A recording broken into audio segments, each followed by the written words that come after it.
Yo, what's up guys? Welcome back to the channel. We're resuming our series on off-season reviews and outlook. Today we're going to be talking about the Central Division. Our first team is the Milwaukee Bucks. So this is a team whose off-season grade is going to be up in the air for a while. It's just all going to depend on the success of this season and next off-season. So they added Drew Holiday, which obviously is a great addition, but they gave up a lot to get him. And they also added DJ Augustine, Bobby Portis, and Bryn Forbes. Now I would feel a little better about this offseason if they were able to get the Bogdanovich deal done, but there's not much that they can do with that because the Kings kind of screwed that up. But for them, this offseason just kind of depends on, is this enough for them to keep Giannis, to get him to stay and sign that SUPERMAX. So that's why I kind of gave them a B, because while they upgraded their talent on their roster by quite a bit, it's at the end of the day, it's only going to matter if you can keep them, because Drew Holiday is on a one-year deal, and that's the main piece you added this year. While I think he makes his team a lot better substituting him for Bledsoe, you still got to see how they perform in the playoffs. The main thing for them is, can they make the finals? They've always struggled in the playoffs where they've had like amazing regular seasons. For their like ceiling and floor, I don't really see them. I think they're a lock for that first seed in the East. It's just all going to depend on how they perform in the playoffs. I think they are set up a lot better. Now they have more spacing. You have a more playoff ready guy in Drew, and then you got bringing a veteran like DJ Augustine off the bench. That should help replace George Hill. So I like this team's roster a lot. We're going to have to see. I don't know. They're going to have to go away from their game plan in the playoffs, which they have failed to do these past few years. When you get in the playoffs, coaching is super important and you need to make adjustments, and this team just has never done that. They always stuck with what got them through the regular season. Yeah, it works, but in the playoffs, teams are going to look at you differently. They're going to try harder to game plan for you, switch things up on you, and you're going to be going against good coaches most of the time. So this all just kind of depends. I think they'll have a good year. I think they're probably going to lose in the conference finals, would be my guess. But they do have a shot at making it to the finals for sure. And if they were able to get to the playoffs, that means they're over their playoff woes, and then maybe you could even give them a chance to win the finals. I wouldn't pick them to do that, but I wouldn't be incredibly shocked if they did. Next up, we got the Bulls. So the Bulls didn't really do too much this offseason. That's why I gave them a C. While they have a lot of young players, so not doing too much in the offseason isn't going to hurt you too much because you're kind of banking on the growth of these young guys. But I think this team still could have made some moves here and there to improve the roster around them. But for their moves, they drafted Patrick Williams, which was very controversial, and everyone thought it was a reach and stuff like that. So I don't really know much about him, but watching him in the 2 preseason games they had, he looked pretty good. I think he can turn out to be a good piece for them, whether he's playing that small forward role or if you want to split time with him at the small ball 4. But I think he'll be good for them because they need some defense, and it looks like he has that. He's pretty athletic and strong already, and his offensive game looked a lot more polished than I expected it. So I think it was a decent pick so far. We'll have to see how he performs in the regular season, though.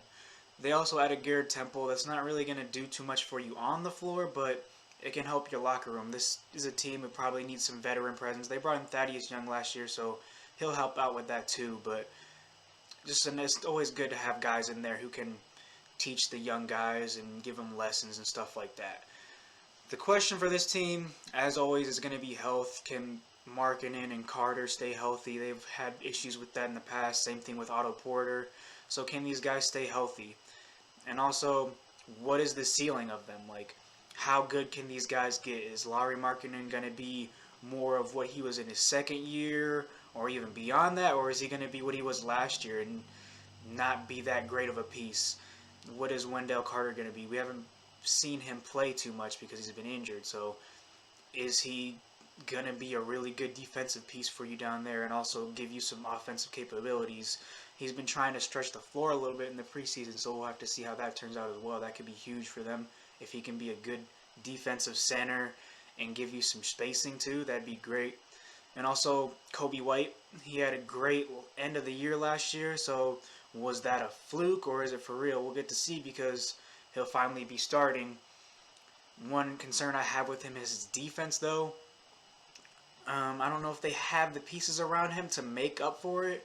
You would think Otto Porter is a good fit next to him, so we'll just have to hope that Wendell is as good as defense as he's looked at times too. But I have some concerns about them defensively as a team.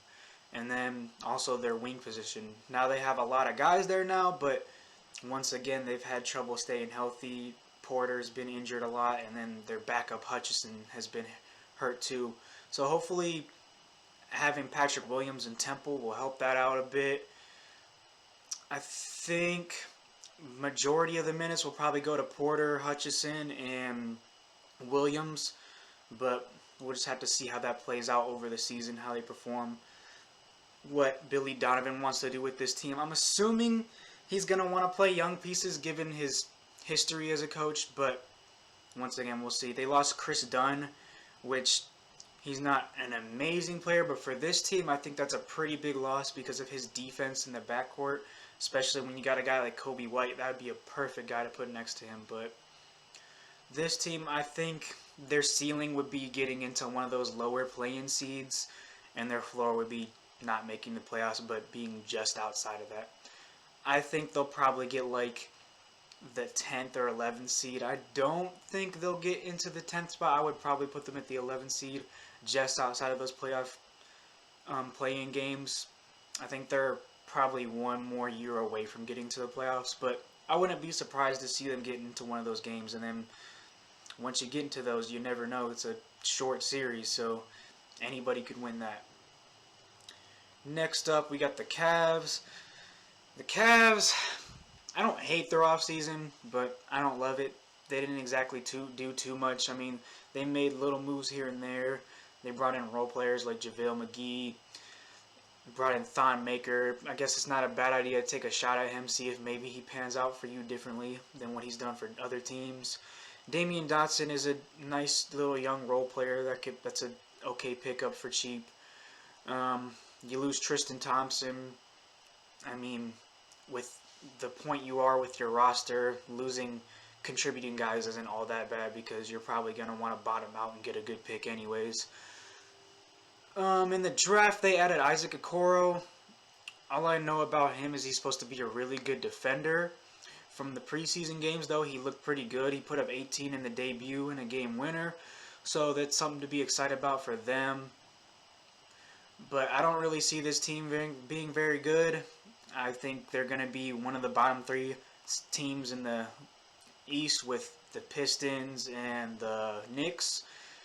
So anywhere around that 13th to 15th, I'm guessing they'll probably be like the 14th. But questions for them. What are you going to do with Love and Drummond? Drummond just signed his player option. So he's a free agent after this year. So are you going to try to move him? Or are you going to try to bring him back? Same thing with Love. There have been trade rumors about him over the past few years. These guys just don't fit with the timeline. And I feel like you should get rid of them and get some pieces for them at some point. Well, before their value's gone or before you lose them completely. Well, now I don't really know how much you can get for Drummond, considering how much the Cavs got him for. It was basically just a second-round pick. But we'll have to see if they can make some moves there. Another thing with this team, like, what is your direction? And in the offseason, there were rumors going out that this team wanted to try to make the playoffs, and I just don't think that's realistic at all.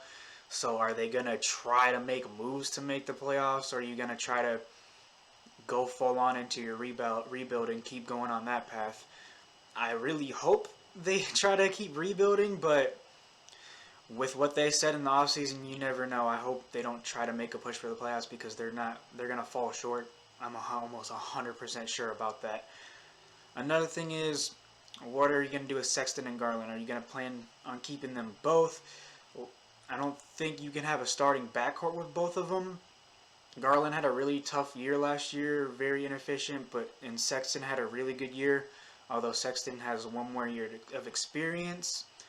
I think Garland will have a better year this year, but at the same time, I don't think you can really play these two in the backcourt together without struggling immensely on defense.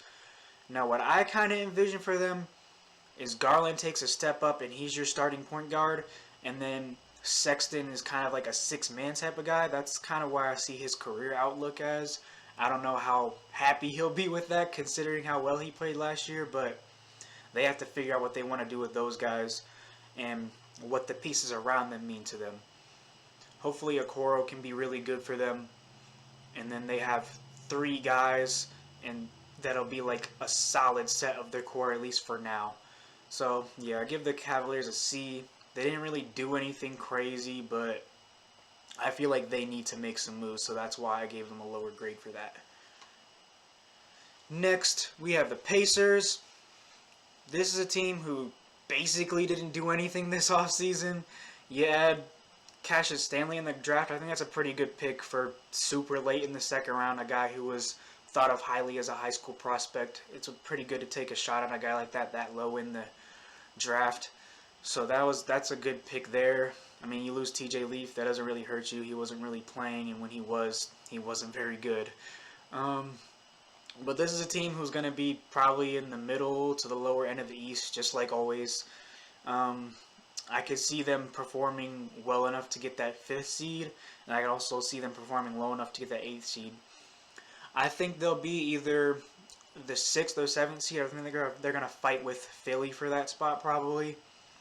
So anywhere around there. I think my guess is they get the 6th seed just because they have less of a new roster than Philly does. They'll have a little more cohesion, and they upgraded their coaching position. Hopefully, we'll have to see how that coach performs.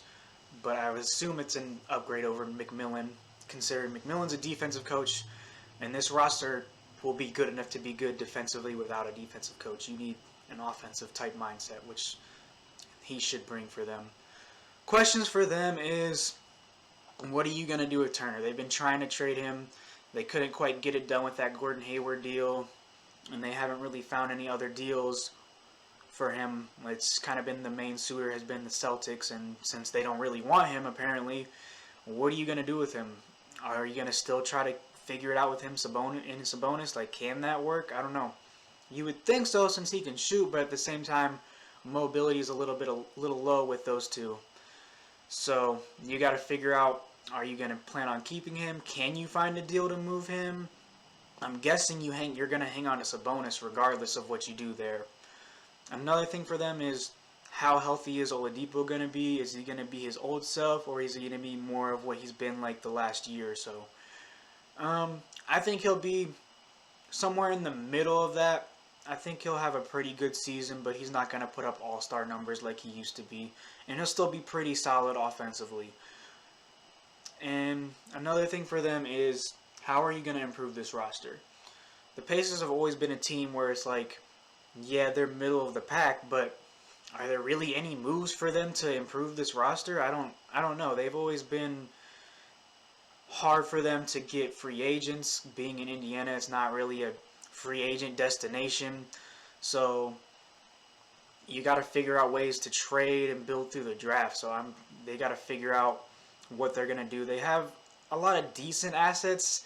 No, like, amazing assets, but they have a lot of smaller to mid-tier pieces that they can move around. And I think they just need to make some moves. Try to bring some fresh faces into this team, and maybe even make a move for a young guy who's you think has some potential that another team thinks he doesn't, and see if you can bring that out of him. So I give him a C. They didn't really do anything, so I can't really give them a bad grade since they'll still be a decent playoff team. But is this the kind of team you just want to be forever, or are you going to try to take some chances and try to take some risks to move up in the standings? Lastly, we have the Detroit Pistons. Now, for the Pistons, they had a great start to their offseason with the draft. Everybody loved their picks. I don't really know too much about the guys other than what I've seen in the couple preseason games they played. They struggled a little bit, but they're rookies. They're going to struggle, especially without a summer league and a long training camp and all of that. So they picked up Sadiq Bey and Hayes. So these guys have a lot of potential, and the fact that they'll bring in shooting is good for a Pistons team who has always struggled with shooting. I think these guys might struggle from that aspect early on because they're going to try to get used to the NBA game, but at least you bring in guys with the potential to do those things. And Hayes, he'll probably have some troubles with turnovers and stuff. Being a rookie point guard, it's always tough to come in as a rookie point guard, but I think eventually he'll be decent. But it's going to take some time with these guys, I think. And then you get to their offseason moves, and that's where it just all went all downhill. You follow up a great offseason, a great draft with a way only the Pistons can, just ruining everything. You bring in Jeremy Grant, now who's a great role player, but you bring him in on a $20 million deal when you're not even a playoff contender. Now that's just... If it was just like a 1-year deal, sure, but you bring him on a 3-year, $20 million deal, that just makes no sense to me at all. He's not going to fit into this roster very well because you also brought in Plumlee and Okafor. Like, are you trying to run a lineup of all centers and power forwards? I hope not, because that's not going to work in today's NBA. One move that I don't hate for them, you bring in Josh Jackson, who struggled a lot in his early career, but he had a decent year for them last year. Well, not for them, but for his last team. But you take a chance on a guy who was a high pick but has struggled up to this point in his career. That's always a good thing for a bad team to do. So that's not a bad move. And then you trade Luke Kennard, who was a decent young piece for you, I would think, and you don't really get too much in return. Same thing with Bruce Brown, although he's probably not as good as Kennard, but I feel like you could have gotten more out of Kennard, and at that point you might as well just keep him. Because what are you trading him for? To make room for like Plumlee and Okafor? That's not really the way you should be going. That's not the direction this team should be taking. And you lose Thon Maker, which I guess he didn't do anything crazy for them, so it hasn't hurt too much. Losing Christian Wood, I feel like this team should have overpaid to keep him if that's what it took. Now, I don't know if they did that or not. There's no way of knowing. They could have done that, and then he just really wanted to go somewhere else. But losing him hurts. He was an intriguing young piece, and when you're a bad team, you always want to keep those kind of pieces. So I don't think this team is going to be very good. I think they're going to be a bottom team in the East. They could be, I guess they could get up to like the third worst team in the East, but I don't really see them being that high. I feel like they'll probably be the worst team in the East based on how this roster fits together, and you just have a lot of question marks. Questions I have for them is, what are you going to do with Blake Griffin and D Rose? These guys are vets. They don't really fit on a rebuilding team. Now you could keep them and help the young guys develop, but I think the best thing for them to do is trade D Rose soon, since he had a good year last year, but keep Blake Griffin for a little bit, see if he can have some value this season, see if he can perform pretty well, and then you look to move him. Let him get his value up a little bit and see if you can move him to a contender or a team that wants to boost themselves up into the playoff conversation. So that's kind of what are they going to do with those guys. I would hope they take that direction, but you never know. Sometimes the Pistons like to stay put and think they have a shot at making the playoffs, and even if they do, they're only going to get a super low seed, and is it really worth it? I don't think so. So this team is like, what's their plan? Like, again, with a lot of these bottom feeder teams, like, what are you going to do? You would think they would go into a rebuild, but over the last few years, they've shown signs of wanting to stay put and try to force themselves into the playoffs that's loaded and that they don't really belong in. So what is this team going to do?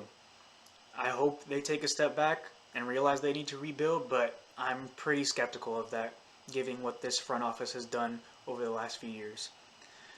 And also, who are you going to play? Are you going to play your young guys, let your rookies get minutes and make mistakes and stuff? Or are you going to play these vets that you paid? My guess is they're going to do a little bit of both. We'll probably play mostly the vets since they gave them so much money. You don't really want to have troubles in the locker rooms with those guys. But they'll probably give Killian Hayes a bunch of minutes. I just don't know about the other young guys on this roster, what kind of opportunity they're going to see. But yeah, I'd give them a D. The only reason I don't give them an F is because of their draft. I really wanted to give them an F, but a lot of people were saying their draft is good, so we'll have to wait and see on that, and maybe that salvages their offseason somewhat. So that's kind of all for the Central Division. We kind of went through this quicker because I don't think there's too much room to move around with these teams. I think they're a little easier to project than the Atlantic divisions was. There's less potential with this group of teams. So that's kind of why I went through it a little quicker. But as always, if you enjoyed, like and subscribe, leave me feedback and comments or questions. All my socials are linked below. Hope you guys enjoyed the video, and I'll see you next time.